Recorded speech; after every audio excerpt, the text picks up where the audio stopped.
Okay, I'm really hoping that this works well tonight. I've been kind of playing around with this for like 20 minutes or so. All right, so here goes. I just first want to say that I am totally in love with Bell Hooks. This book, through every page, like every chapter, I'm becoming like more inspired, more insightful, more reflective as I think about myself as a instructor, as a therapist, and just more deep as I think about myself more deeply as a human being overall, and just like how I show up in different places and how I engage others.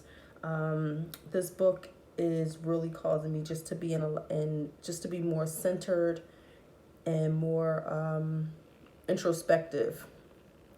So the chapter that really resonated with me the most, I would have to say, I think was chapter 12, and then moving out of 12 into 14.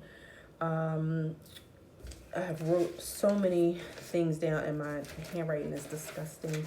Um, but one of the main quotes that stood out to me on page 194, and I think that is chapter 14, is when she starts to quote an author, and she is referencing this author in regards to like self-actualization um, and that process of becoming more self-actualized, and how you know, myself as an instructor, as a professor, the more self-actualized we are, the better we will be for our students.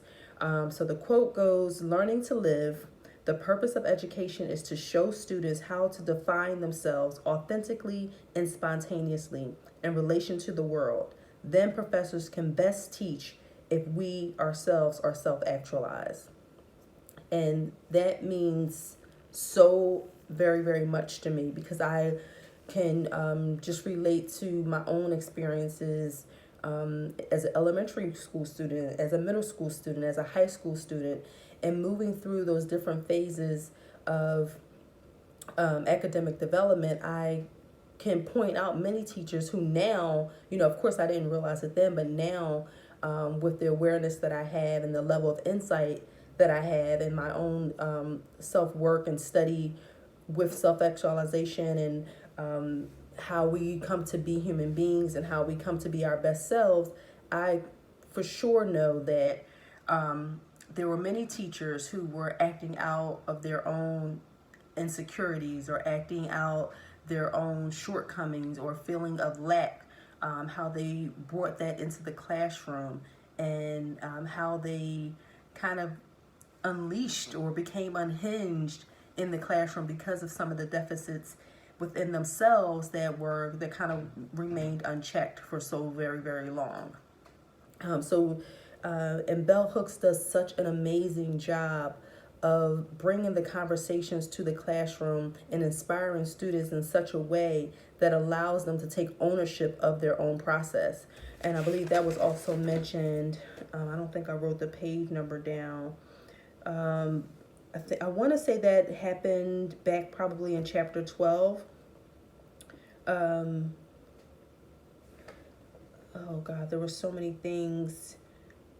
Right. So where she starts talking about the student's responsibility for learning, and meaning that it is a two-way process. Not only is the teacher there nurturing the process and kind of like being at the forefront of the process, but the student also has the responsibility to kind of take ownership of what they need to get out of it, or what they want to get out of the experience. And that goes back to that whole beginning chapters where we were talking about like how we're cultivating that space of safety, and how we're cultivating the voices of the unheard, and nurturing those voices in a way that they do feel safe enough to speak up and to speak out. Um, and just the way that that is done, almost like seamlessly. It almost seems like it's a transformation, like a transformation happening. And as I'm reading the words, I'm kind of really putting myself in the space with her, so that I'm also creating and just kind of reimagining as I'm reading the word from the page, like how this is all happening inside the classroom. Where students are going, they're learning, they're accessing, not they have access to, you know, deeper knowledge, more critical knowledge, but how they're using it in a way that is helping their whole self to develop.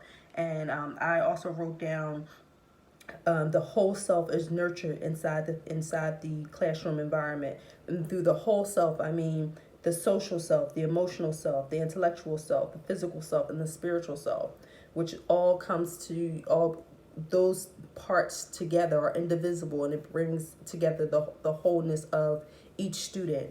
And how in the glaring example of how the whole person comes into the classroom environment, and how there's respect for all parts of the human being, and there's room for that. So even when she talks about eroticism, and